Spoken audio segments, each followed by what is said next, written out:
Race on the card is the British Stallion Studs EBF Hyde Stakes, a listed race over a mile, and all-weather championships fast track qualifier. And the opening race is the 145 Division 1 of a handicap over a mile and a half. Haku was sent off, the 11-4 market leader. Commentary comes from Richard Hoyles.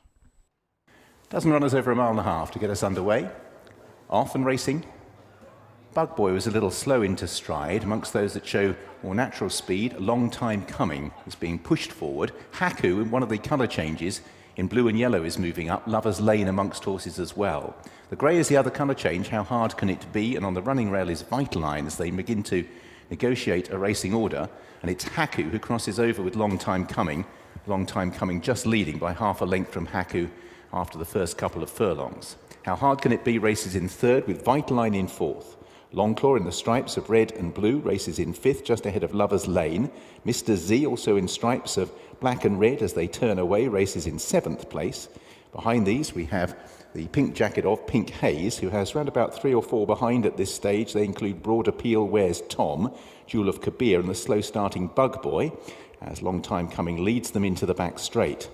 How Hard Can It Be has moved forward to sit in second place, a length away, with Haku in third in the blue and yellow. Longclaw has moved through into fourth place with Vitaline on the running rail and the noseband in fifth. Mr. Z races in sixth, just ahead of Lover's Lane. Broad Appeal in the maroon with the green sleeves. Pink Haze comes next. Where's Tom in the two-tone green with the yellow star. And Bug Boy in the orange jacket moves up to join Jewel of Kabir at the back of the field as they make their way past the 7 furlong point. So heading towards halfway, Long Time Coming it is, who is out in the lead, and that lead is a length from the grey. How hard can it be under Ross Orion in second place as they prepare to leave the back? Racing in third is Haku, just ahead of Long Claw, who is on the outside of Vitaline.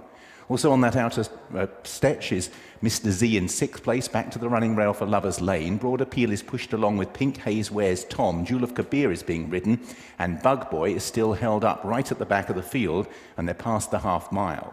Long Time Coming out in the lead, poised to challenge How Hard Can It Be, and the box seat for Haku. Longclaw just pushed along in fourth place from Vitaline, who is in fifth. Then Mr. Z. Appealing off round the outside is Where's Tom with Broad Appeal, and Bug Boy also now begins to make some progress as they race towards the cutaway. Now it's How Hard Can It Be who's moved forward. Haku gets the split on the inside. Longclaw is still there in company with Vitaline. Mr. Z right down the outside, Where's Tom? But it's Haku over on the far side who's moved through to lead Longclaw. Mr. Z in third, then Where's Tom and Broad Appeal. And it's Haku who's now opened up to the tune of a couple of lengths from Longclaw in second, then Mr. Z and Where's Tom. But Haku is a decisive winner for Stefano Kirky and Mark Lochnan. In second place, Long Claw, tight for third. That involves on the outside, Where's Tom of Mr. Z, within fifth place, Pink Haze. No problems for Haku, who wins 11-4 favourite for Stefano Kirky and Mark Lochnan. Second was Longclaw, 130, and third was Where's Tom at 13-2. Well, since joining Mark Lochnan, Haku has certainly showed improved form, and he's travelled very strongly on the inside here as soon as the cutaway has come, has quickened up in fairly decent fashion, and drawn away in emphatic fashion. Second last time out at Southall, he's gone one place better here, and is certainly very much on the up for his new stable. Used to be with John Butler, didn't quite reach the heights for that one, but certainly now in the care of Mark Lochnan, is reaching the heights that might have been promised at one stage. Certainly one to keep on side throughout the winter, if he keeps his attitude like this. A nice performance from a horse who he'd showed plenty more last time at Southall over this kind of trip, and he's shown even more today. Definitely, he's definitely a horse that this year is doing way better. He relaxes more than these races, and he seems to want to trip. I think he won't actually mind mile and 6. It looked pretty smooth all the way around. You got a great position sitting off the leaders in third. Was that how you saw it? Yeah, I mean, that was the plan. Always sat behind the leaders and wait for the cutaway. Wasn't that easy from the wide draw, but the race planned out really well, and I'm glad he got the job done. Division 2 of a handicap over a mile and a half is the 2:15, and Pablo Prince was sent off, the 85-40 favourite. Very competitive and trappy affair this. Big Wing next in at 6-1. Planks is the last. Ship to Shore was a little unsettled, but is standing better now. And they're off and racing. Ruby Red Empress was slow, and Ship to Shore required a bit of encouragement. Land of Eagles another who dwelt, and it's Jack's Prophet who's going to move over from a wide out gate to head off Crafty Lady. They're bunching up in behind because no one really forcing the issue, with Planksty's white face sidling forward. Perfect Myth, who was keen on the way down, is keen in the race itself as Jack's Prophet leads them at a steady pace in front of the stands. Jack's Prophet leading by a length from Planksty in second place and the grey Crafty Lady in third. Perfect Myth will be held 3 wide into the turn on the outside of Camerata and Big Wing. Pablo Prince races in 7th on the outside of Gero in the black and red colours, then shipped to shore. Ruby Red Empress, who was restrained on jumping out, is now climbing over the heels of the one in front as they are dawdling at the moment. Green and white checks Ruby Red Empress. Bristol Hill is towards the back of the field in company with Land of Eagles. So Perfect Myth, who hadn't really settled, is now being sent on by Ross O'Ryan in order to try and drop the head in front, and that increases the pace with Jack's Prophet now sitting in second. Racing in third, that's disputed by Crafty Lady on the inside of Planksty. Big Wing is on the inside in the noseband of the striped colours of Camerata, and the pace has lifted.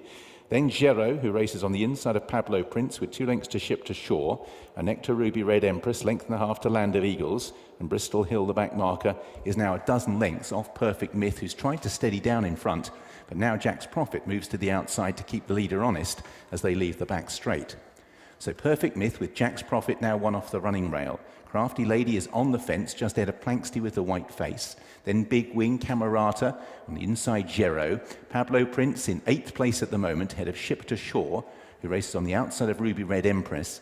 Then behind these Land of Eagles, and last of all is Bristol Hill, making their journey towards the final half mile.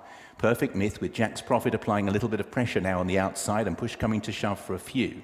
Crafty Lady in third still travels okay, the grey and the white bridle, as does Big Wing, who's that one Shadow. Planksty and Camerata are under pressure. Pablo Prince is just trying to be pulled towards the outside in the blue and orange colours. Then behind these is Gero, as Jack's Prophet and Perfect Myth, in a race that's turned into a little bit of a dash, alongside Crafty Lady, get first run. Big Wing just carrying the head slightly awkwardly. Pablo Prince is trying to get back into it, having been caught flat-footed by the injection of pace. Out in the lead is Jack's Prophet for Sean Levy, who has the advantage. Crafty Lady in a race where few have got involved, then Big Wing. Jack's Prophet trying grimly to hold on, coming with a last surge. Crafty Lady between the pair, thrusting home was Big Wing, but they didn't make it to Jack's Prophet. Jack's Prophet, I think, has beaten Big Wing, who might have grabbed second from Crafty Lady. Pablo Prince and Ruby Red Empress in 4th and 5th.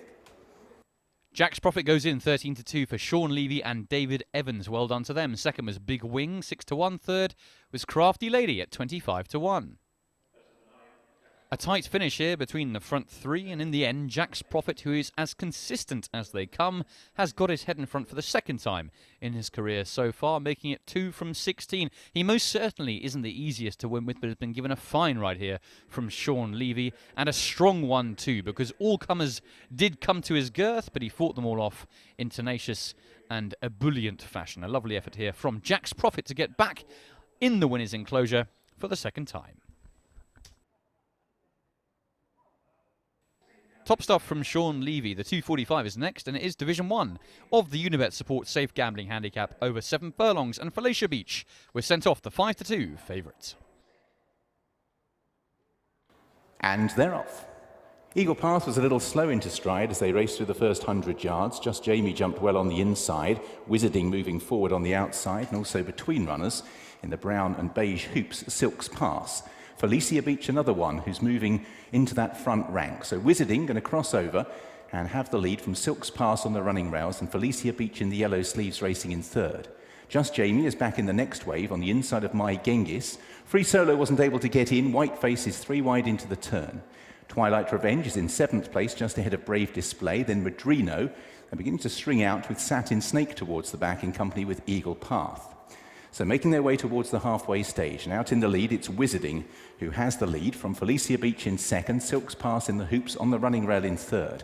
My Genghis comes next, just Jamie being ridden along. Round the outside, Free Solo with the white face, Brave Display. Twilight Revenge in orange colours, just being pushed along at this stage as they make their way down inside the final 2 furlongs or so. Wizarding with switch to the inside, Silk's Pass. Felicia Beach there with every chance. This 3 still have a break over, staying on Twilight Revenge and Brave Display. Twilight Revenge very short of room there. Wizarding and Felicia Beach have the lead from in third place, Silk's Pass. Satin Snake tries to stay on from the back, but Wizarding holding tough at the moment. Felicia Beach, again, not many getting in it. Wizarding is all out to hold off Felicia Beach, but is gallantly doing so. And Wizarding repels Felicia Beach. Up for third was Satin Snake, then Silks past Madrino, Free Solo, and Just Jamie.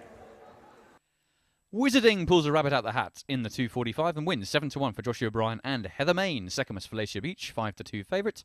And third was Satin Snake, 18-1. A battle royale has ensued down the KEMPTON home straight in this contest. And for all the world, it looked as though the favourite Felicia Beach was going to go by Wizarding on handicap debut. But in the end, she couldn't, because Wizarding was far too strong and far too tough, and perhaps the attitude of Felicia Beach can be somewhat questioned in the final throws of this contest. No doubts, though, that Wizarding has a fine attitude and has stayed on strongly to defy an opening mark of 62 on handicap bow. Well done. Stall 10, not an easy place to come from at KEMPTON. You negated that by going straight to the lead. Yeah, he's a big, long horse, as you can see, and probably wouldn't want to be taking a pull with him, and so I thought we'd let him roll on. There's probably a bit more pace than I imagined on paper, and he's had to probably do a little bit too much to get to the front, but once we got there, we managed to get take a nice breather, and he's done well. That's only his first run in a handicap. To do that from the front was, he impressed me there today. I think you could upgrade that performance. Tenacious as well, because you had Felicia Beach right on you, the favourite, throughout the race. Were you always confident of holding on? Did it feel like he had more to give? I thought he had more to give, but I know I've used more than I wanted to early on, so I didn't know how much extra he'd have in the tank. But he was tough. Every time a horse did come to me, he felt like he was always just going to put out a little bit more. So he's a nice horse going forward. He's going to keep improving. I guess given that was only his fourth run and the first time he's got his head in front, he'll have learnt plenty from that as well. Exactly. You'd like to think he's still pretty green in front there. He is pricked and looking around. Like in his maidens, he's gone around Southall and Wolverhampton left-handed tracks, and both times, I knew he didn't handle the bends very well. I think he's a lot comfier on a right-handed track, and surface like this, a little bit slower surface. He can just he moves a lot better on it. And there are plenty of these types of races going forward in the all-weather campaign that he in theory could run up a sequence if he's got a bit more to give. He could do, yeah, but like you say, he's a big horse. He's probably, I wouldn't want to do too much with him now, because I think he's still got a bit of growing into to do. So I think he's going to be better next year. So we'll probably save him for next year. Well done, Josh. Thank you very much. Thank you. Cheers, guys. The 315 is Division 2 of the Unibet Support Safe Gambling Handicap. Over 7 furlongs, Dashing Rat sent off. 15-8, short price favourite. And they leave the stalls. Grabbing hold on the outside, Lady Beaconsfield. Going forward is Paddy Kay in the black and orange colours. Seas of Elzam and also Thrave. Alveston coming to join them from wider out, just ahead of the brace of greys, the Cola Kid in the noseband and Silver Dollar in the two-tone blue. So Paddy Kay and Alveston are the first two to show, ahead of Thrave, who races in third on the rails with the striped sleeves. The Cola Kid holding the other grey Silver Dollar wide as they make the bend. Kensington Agent, blue colours on the inside of Seas of Elzam, with a length to Dashing Rat, who races back in the field. Behind these we have Desert Boots, just alongside Lady Beaconsfield, and right at the back is Bubazi, a more generous pace in this contest being set by Paddy Kay. Paddy Kay by a length from Alveston in second place. Racing in third is the Cola Kid on the outside of Thrave. Silver Dollar will be wide into the straight on the outer of Seas of Elzam, then Kensington Agent. Behind these is Dashing Rat in the pale blue, Desert Boots in the maroon, Lady Beaconsfield in the red, and Bubazi in the black. So making their way with 2 furlongs to go. Paddy Kay still has the lead, but challengers are emerging. Courtesy of Thrave, the Cola Kid, Kensington Agent in the blue colours. Dashing Rat is now making good ground as well, as between horses is Desert Boots. Kensington Agent, Thrave, and on the inside Paddy Kay. Desert Boots is still trying to join in. Dashing Rat is flying right down the extreme outside. Kensington Agent and Thrave on the inner. Going to be very close between the two. Thrave on the inside, maybe from Kensington Agent, Paddy Kay. Dashing Rat never quite get there. Likewise, Bubazi, who made late ground, and Desert Boots. Bit of a turn-up as Thrave wins at 12-1 for Alistair Rawlinson and Michael Appleby. Second was Kensington Agent, 12-1. Third was Paddy Kay at 9-1. Well, on his last 2 outings, you wouldn't really have a huge amount of confidence that Thray was going to run his race this afternoon, but run it he has, and with tongue lolling out all over the place, has come home in front. 11th of 12th last time at Southall, and then before that at Newcastle, 11th of 11. Well, he's certainly gone a few places better than both those runs, and has shown a fine attitude in the closing stages to build on what was an already respectable all-weather record. A much better record indeed than on the turf, and Thrave back to winning ways. Ali Rawlinson, no better person than giving the debrief to Eddie the shoe. Just tell us what you were telling him. Look, he said he obviously liked going this way round, and I said, look, he's an old boy, he knows the game. He's come second a couple of times there for me over the summer at Doncaster, and we kind of started riding him held up. He loved to be, you know, filled with enthusiasm and like dragging you into the race. And then, to be fair, we went to Newcastle, and I thought it'd be the ideal place to kind of hold him up. And after talking to Mick and the owners, there was no pace that day, and we just changed it up, and it completely backfired. So, look, we obviously then went to Wolverhampton, and he was a no-show. Didn't get a great run round, and today, good draw, keep it simple, have a toe into it, and look. I think he was guessing for about the last furlong whether he wanted to go through with it, but he got his tongue out of his mouth and managed to deliver, so no, happy days. He's a tough old customer as well. He's been there and done it. I think this is his 52nd run, so he knows what he's doing at this stage. Just on your point of changing up tactics, and is it important to sometimes keep horses like this interested and changing it up? Sometimes it might not work on the day, but the overall fundamental is the right one. Yeah, 100%. Look, I would say on his younger going days where he was very enthusiastic, he won a few times around Southall on the fibre sand, out of the kickback, no lead, sat second or third, sometimes leading, and won doing so. So I think just with his age and his maturity, you've got to kind of play tricks with him a little bit and try and just keep fresh in the mind. Like I say, he does his work in front at home very exuberantly. But I suppose, like anything, you know, if you do it for so many years and it kind of gets tedious, you get bored, start losing the desire. So no, look, whatever we've done, it's worked. I'm just pleased for the owners as well, because look, he always runs his race. Hence why the handicapper always has to leave him at this sort of mark, and to finally get his head in front after a year of seconds with him, it's nice for them and everyone involved. Well done, Ali. Brilliant, thank you. Thank you. The 3:45 is the British Stallion Studs EBF Fillies Restricted Novice Stakes over 6 furlongs. Azure Angel looking to win once again, this time under a penalty sent off 11 to 8 on favourite. And they're off. Unholy was a little bit slow into stride in the early stages. Galaxy Gazer is moving over, along with Lucy Lightfoot. The market leader, Azure Angel, drops onto the back of the leader. Just a little bit wider out is Insolente. Topo Chico is struggling to get in as well. Unholy is outpaced on debut. Blue Curacao just 2/3 of the way back through the field in colours with American Rose, and also Minolius little outpaced, and Unholy well and truly taken off her feet early on. Lucy Lightfoot has the lead from Galaxy Gazer. Azure Angel tracks on the rails in the blue and beige colours. Rear of the year in black and orange, just ahead of Insolente. Blue Curacao in the orange jacket with the green disc. Then American Rose in red. Topo Chico in the noseband purple sleeves. And Minoli, and still at the back, is Unholy. Making their way towards the cutaway. Azure Angel moving through now to press Lucy Lightfoot. Galaxy Gazer has never been far away as Azure Angel set alight by David Egan and has gone 2 lengths clear from Galaxy Gazer. Back in the field, Lucy Lightfoot. Topo Chico stays on with Blue Curacao, but this surely is all over. Azure Angel 3 lengths clear from Galaxy Gazer, who, to her credit, is actually keeping up the chase. The two of them are pulled clear from Topo Chico, but Azure Angel just pushed out. Will follow up the success last time with another victory for David Egan and Roger Varian. Galaxy Gazer was second, Topo Chico, Blue Curacao, and behind those in 5th place was Insolente. A sea of blue beforehand, and Azure Angel wins 11 to 8 on for David Egan and Roger Varian. Second was Galaxy Gazer 10 to 1, and third Topo Chico 11 to 2.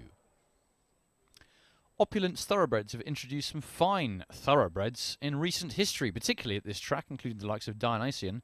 And Azure Angel is certainly a pretty smart filly herself, following up the win last time at Newcastle, and she bolts in this afternoon at Kempton, only really needing hands and heels for most of the home straight. David Egan eventually does stoke her up, but the race is already won. And under a penalty, Azure Angel has done this with something to spare.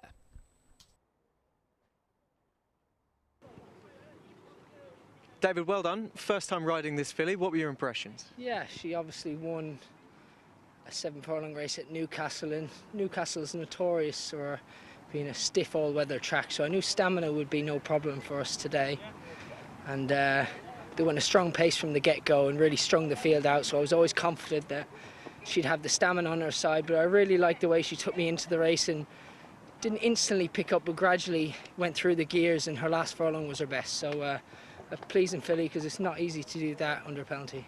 Stall 1 can be a blessing or it can be a curse if you get the start wrong. You broke really well, you grabbed the box seat, you must have always been happy. Yeah, absolutely. The horse in 2 had made the run in previous occasions, and unlike a normal novice, there was a lot of horses with a lot of experience, so I knew there was going to be no shortage of pace, especially them ones drawn out a bit wider, and thankfully we got that prime box seat position, and yeah, went very smooth.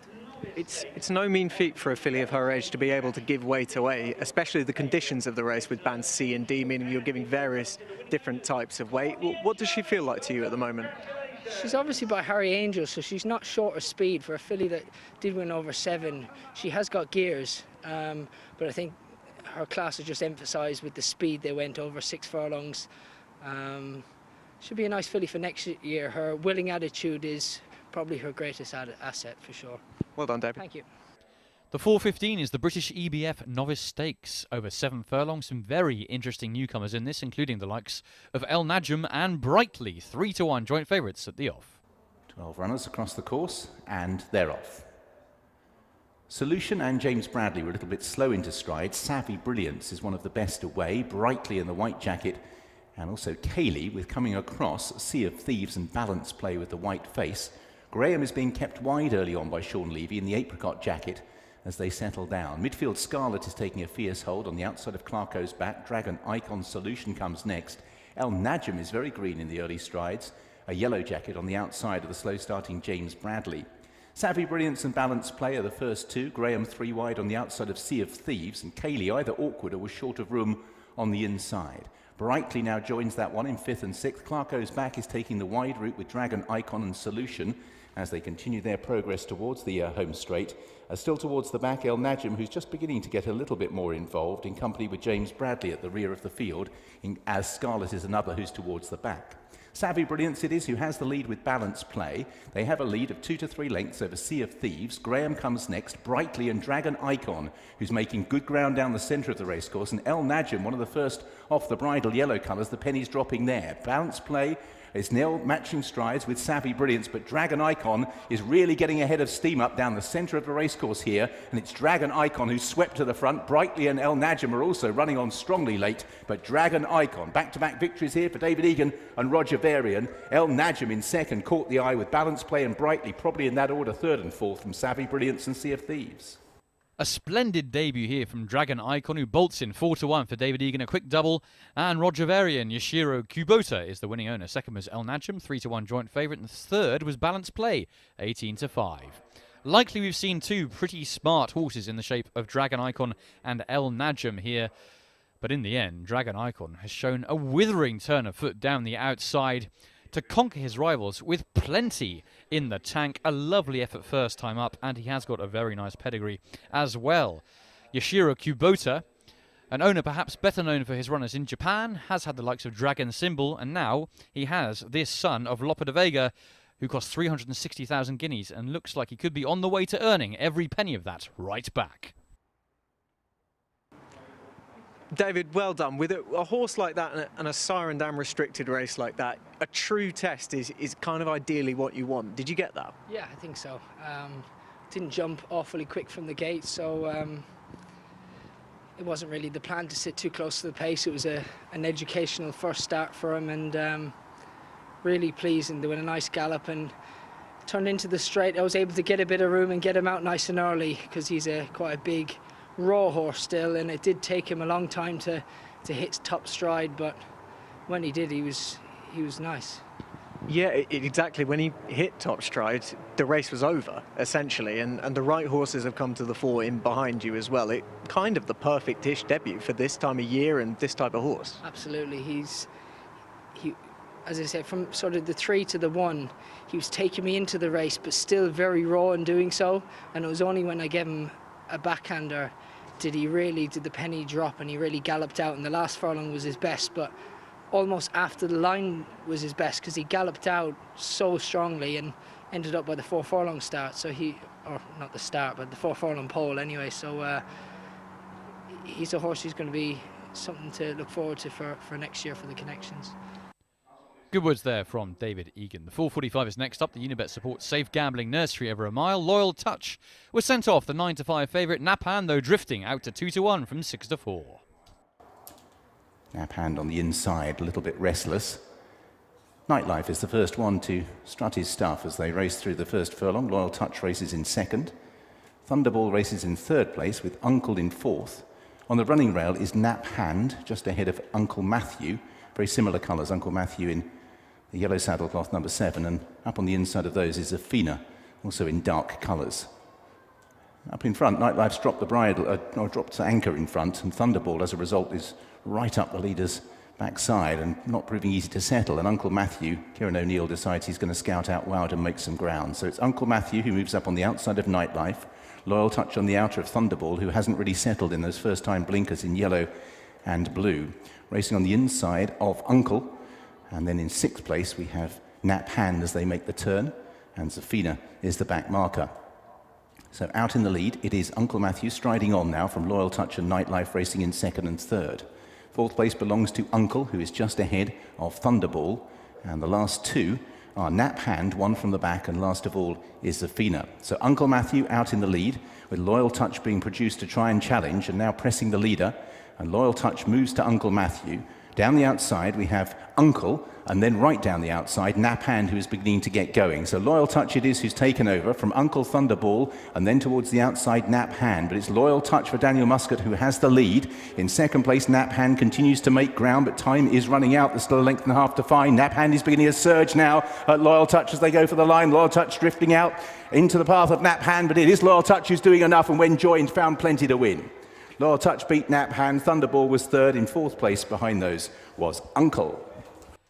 The market gets it right as Loyal Touch wins 9-5 favour of Danny Muscat and Charlie and Mark Johnston. 2nd is Nap Hand at 2-1. He has plenty of quirks, doesn't he, Loyal Touch? He's got plenty of class too, though, and despite wandering all the way across the track from one side to the other in the closing stages here, has actually had too much gas for the rest of his rivals in behind. A horse who was a winner at Carlisle and Novice Stakes 2 starts ago. Not quite as good last time at Ayr, but he's certainly got plenty of ability because he's wandered halfway across Sunbury here. However, he is still too good. Time now for the feature race, the British Stallion Studs EBF Hyde Stakes, a listed contest over a mile, and Cash was sent off, even money favourite. But the field are set and they're dispatched for the Hyde Stakes. They jump away. Cash was just restrained, and the Wizard of Eye, the outsider, is taken to the lead by David Egan. Pace no more than steady, with the Bab in 2nd place in the light blue, keen on the outside of Tinker Toy, and Cash also a little free but held up as the Wizard of Eye leads them through the first quarter mile. The Bab races in 2nd in the light blue. Yellow and orange colours of Tinker Toy for Jack Mitchell and Roger Varian, and Cash at the back as David Egan on the Wizard of Eye, just looking to stack them up and control things from the front, leads by a length. DeBab in the light blue colours for Adam Kirby is in 2nd place.